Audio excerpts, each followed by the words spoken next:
a perfect scenario for the Chicago Bulls in this year's free agency to where they can still re-sign enough of the talent that they need to keep on the team this season while still adding considerable talent. We're going to talk about that and more on today's episode, plus continue our evaluation of players with Alex Caruso. We're going to get into all that and more right after this.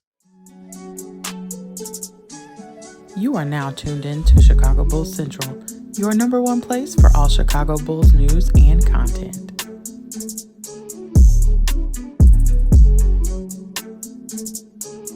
All right, Bulls fans, welcome to another episode of Chicago Bulls Central, your number one spot for everything Chicago Bulls related. I'm the host here, Haize. If you want to follow me, you can do so right off the top at CEO Haize. That's CEO Haize.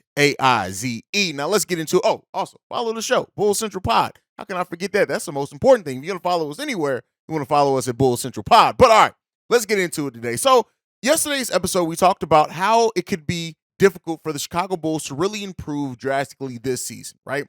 And that the most likely scenario is some form of running it all back, right? Outside of big trades, things like that. But I'm going to talk about the best case scenario for the Chicago Bulls in this free agency using some information from Spotrac as well on their projections of player salary and see what we can do to considerably upgrade the Chicago Bulls roster. First up, Spotrac has Nikola Vucevic re-signing for 3 years at $54 million. That is $18 million annually. That is much less than his cap hold of $33 million, so that saves the Bulls some of that space there in the cap, so that's solid.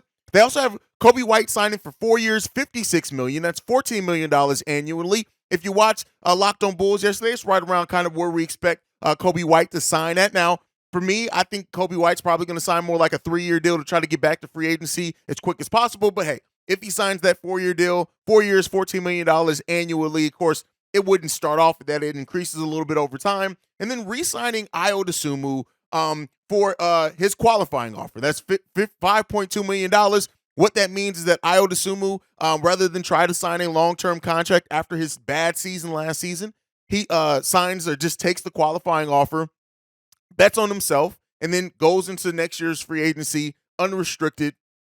And at that point, hopefully he's having a better season and can sign a better, fair, long-term deal. Now, that's one of the things that I did not consider with this. Usually in free agency, we do take and we do think that these players are going to go after the more guaranteed money right away.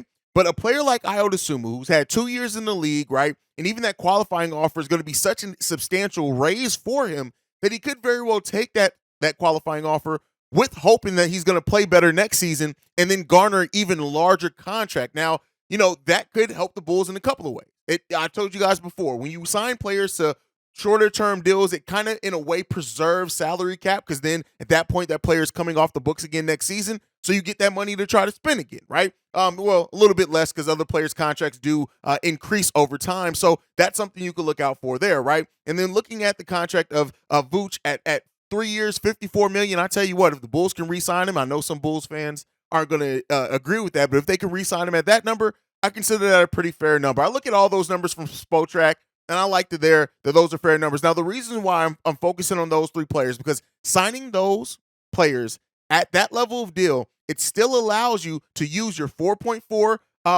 million biannual exception that the Bulls will have this year. They didn't have last year because they used it on Tristan Thompson the season prior. That also then will allow them to use their full $11.4 million taxpayer mid-level exception, right? Because again, they do pay the tax, but they are under the luxury tax, so they're over the cap. So that non-taxpayer mid-level exception, they're over the salary cap but below the luxury tax. Now, what that allows, if the Bulls do use all that, keep in mind, you're re-signing Vooch, you're re-signing Coby White, you're re-signing Ayo Dosunmu, you're not trading away any other players. That still allows you to bring in 2 more players for those exception level money, and that still has you right underneath the luxury tax. And when I say right underneath, I mean like it's like $700,000 right under the luxury tax. So that will put the Bulls right there, right? The $750,000 below the luxury tax is what they would be with those numbers. Now, at that point, you re-signed your center, who's one of the top 10 centers in the league. You re-signed your young stud in Coby White. You've even brought back Ayo Dosunmu and given him basically a prove-it deal and see what he can do at that point in time. And you've now brought in 2 players with those exceptions and maintain being under the luxury tax which Jerry Reindorst allows us to do. Now, we're not going to get into what players you can go out and go after with that mid-level exception or biannual exception, but again, those are decent contracts that you can then go after and try to get players with. Now, keep in mind, this is without trading anyone else away, and this is with signing those 3 players. If you change that, if you don't bring back Nikola Vucevic and you eliminate that $18 million, that then could potentially open you up. You're still over the tax, right? I mean, over the salary cap, but below the tax. So what that then allows you to do is maybe file for a disabled player exception for Lonzo and then use that, which would be $10.1 million, to bring in another player and still be under the luxury tax. So that's kind of the best case scenario for the Chicago Bulls when you look at it. And you can look at any players. Maybe tomorrow we'll talk about players that the Bulls could then go after and get in those areas. But hey, that is, as of right now, without the Bulls trading away. Now that's if they do end up trading away Alex Caruso, if they do end up trading away DeMar DeRozan, if they do end up moving Andre Drummond, who seems like Andre may opt in as well, if they do move those players, or even Andre opts out, goes somewhere else, or Vooch signs somewhere else, whatever it ends up being, that opens up a little bit more. But I think that's probably the best case scenario we're looking at the Chicago Bulls to really add talent to this team. And like I said, it's not going to be the level of talent that some of us want, but that could potentially get you a Mike Conley Jr., right? Probably not going to get you a Fred VanVleet, but it could get you a Mike Conley Jr. to come in here. Could it be enough to pry away Trey Jones from the San Antonio Spurs, right? Again, I know I just said I'm not going to get into specific players, but that's kind of the mindset. So that's kind of the best case scenario. That is what the Bulls are looking at, unless they get even more creative, which, like I've said, AK can absolutely get more creative. He can use sign-in trades. He can do those type of things to kind of alleviate some of the deals we already have on this team to bring in other players. I mean, when you look especially like what we got Lonzo and Debo for, and the players that we sent out in some of those sign-in trades, anything is possible. So, looking out for that, if the Bulls do something, some type of variation of that, it's probably their best case scenario, and probably is a little bit more optimistic even than what I was thinking on yesterday's episode as far as the Bulls' ability to really add considerable talent to this team. Let me know what you guys think on that. Again, just to kind of recap here before we go into the next topic, that's signing Vooch for 3 years, $54 million, re-signing Kobe for 4 years, $56 million. That works out to $18 million annually and $14 million annually for both those players. That's bringing back Ayo Dosunmu on a basically 1-year prove-it deal at his qualifying offer of $5.2 million. And that is then going out and using your biannual exception at $4.4 million and your mid-level non-taxpayer mid-level exception at $11.4 million to bring in some outside talent to this team. Let me know what you guys are thinking on all that down below. All right, let's get into the next topic. This is just a quick one. Lauri Markkanen is officially the most improved player of the year. I think that writing was on the wall for that. Him and Shea were really the only two you could really look at for that. And as I've said before, I think that Shea Gilgeous-Alexander should have been an MVP consideration if his team won more games than what they did in that season. With the way that they won, it's kind of not going to happen. But again, so, and the Lauri thing, look at his averages, 25.6 points per game, 8.6 rebounds per game, really good shooting percentages as well. Probably had one of his better defensive seasons as well. He's on a partially guaranteed deal next year with the Utah Jazz, and I think they'd be crazy not to bring him back on that deal because it's only it's a $18 million deal. If he was to go to free agency right now, he's going to command a lot more than that. And see what they do with him long term. They could even look to move Lauri Markkanen this season, depending on what the Utah Jazz get in their draft stock. So, it's crazy that a player can have that season that they did, and you're not necessarily sure if the franchise is going to buy into them long term just because of where the franchise is, not because of where the player is. But, I think Lauri should be a tale for everyone and all Bulls fans on why you don't give up on talent early. And I know I've got the user who's always in there well, the AK traded Lauri. Yeah, but the damage was done by then, right? By the time AK and Eversley came into this team, the damage from Jim Boylan and the Garpax era had been done and gone, and I think the writing was kind of on the wall that Lauri was going to go elsewhere. He needed to, and he's on his second stop after leaving the Bulls, even with the Cleveland Cavaliers. Even though he played a little bit better at stretches, he still didn't have that confidence that he talked about that he built, and we saw him just use that to propel him into his best, by far, season in the NBA so far. And so I'm never somebody who's going to root against Lauri, and I hope Lauri does find the success that he's found this season and can turn that into a more consistent thing. And so if he does, I tell you what, Lauri turned himself into a hell of a player, and I do think that is something that we need to look at. And that is why not only is picking the right player, right, in the draft, drafting the right player is required, right? You have to draft the right player, but you also have to bring them into the right situation. You have to have the right coach as well that is going to get the best out of them and that is going to help build that confidence. And Laurie just didn't have that situation here in Chicago, unfortunately, even after having a really, really good rookie season and a solid second season as well, and they kind of started falling off after that. And so it's unfortunate, that it didn't work out here in the Chicago Bulls long term, but shout out to him for just, going out and revamping his career in another Bull, as well as Chris Dunn down there in Utah, possibly revamping his career as well, albeit a small sample size, but we'll see if he can turn that into something as well. But I wanted to spend some time giving shout out to Larry Markkinen for winning Most Improved Player of the Year. Now, let's get into the main topic for today. In a way, I guess the first topic was also a main topic. We're going to continue our player evaluations, and we're going to be talking about Alex Caruso. So Alex Caruso last season, 5.6 points per game, 45.5% field goal shooting percentage, 36.4 3-point shooting percentage, which I'm actually surprised it's that high. I didn't feel like it was that high. On 23.5 minutes per game, he had 2.9 rebounds per game, 2.9 assists per game, and 1.5 assists per game.